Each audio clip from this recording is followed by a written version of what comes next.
ঘটনাটা আমার না, খুব সম্ভবত কোনো ব্যাংক কর্মকর্তা তার সাথে ঘটে যাওয়া ঘটনাটি শেয়ার করেছেন।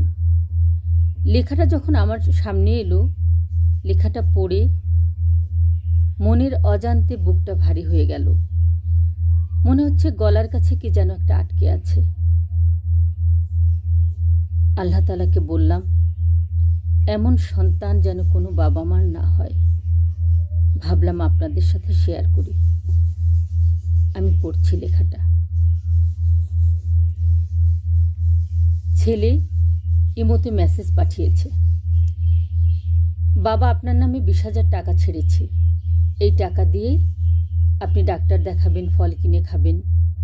গোপন নাম্বারে পাঠিয়েছি, আপনি আইডি কার্ড নিয়ে জনতা ব্যাংকে গেলেই টাকা পেয়ে যাবেন। ছেলের কথা মতো বাবা আজ জনতা ব্যাংক গৌরীপুর শাখায় এসেছেন টাকা তোলার জন্য। বেশ অসুস্থ শরীর তার, কোনো মতে লাঠিতে ভর করে চলাফেরা করেন। বললাম, এই শরীর নিয়ে একা একা আসা ঠিক হয়নি আপনার।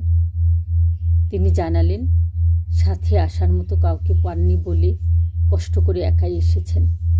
টাকা তুলে ডাক্তার দেখিয়ে তারপর বাড়ি ফিরবেন। মুরব্বীকে আমার রুমে বসে সহকর্মীকে বললাম ওনার টাকাটা পে আউট করে দেওয়ার জন্য। কিছুক্ষণ পর আমার সহকর্মী জানালেন, এই টাকার বেনিফিশিয়ারি তিনি নন, অন্য আরেকজন। পরবর্তীতে গোপন পিন নাম্বারটি আমি নিজে কয়েকবার মিলিয়ে দেখলাম। সহকর্মীর কথাই সত্যি। পরে ভদ্রলোকের কাছে জানতে চাইলাম, উল্লেখিত ব্যক্তিকে আপনি চেনেন কিনা? নাম শুনতেই তার দু চোখে জলের তাণ্ডব দেখলাম। অভাগা বাবা কাঁদতে কাঁদতে লাঠিতে ভর দিয়ে চলে গেলেন। তখন নায়ক রাজ্জাকের বাবা কেন চাকর সিনেমাটির কথা মনে পড়ে গেল। হৃদয়ে বাজতে লাগলো, আমার মতো এত সুখী নয়তো কারো জীবন। বুঝতে পারলাম ছেলে তার শ্বশুরকে পাঠানো মেসেজটি ভুলক্রমে বাবার মোবাইলে পাঠিয়ে দিয়েছেন। ঘন্টা দেড়েক পর একজন তরতাজা ভদ্রলোক এসে সে টাকা উঠিয়ে নিয়ে গেলেন। তার সাথেও কথা হলো। জানতে চাইলাম, কে টাকা পাঠিয়েছেন?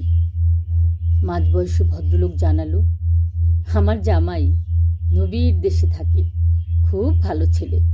কয়েক মাস পর পর শরীর চেক আপের জন্য টাকা পাঠায়। পাগল একটা জামাই, দোয়া করবেন স্যার। আমি কিছুক্ষণের জন্য স্তব্ধ হয়ে গেলাম। ভাবলাম, বাবা ছেলেকে বড় করে নবীর দেশে পাঠিয়েছিলেন ঠিকই, এখন সে আবু জাহেলের দেশে বাস করে।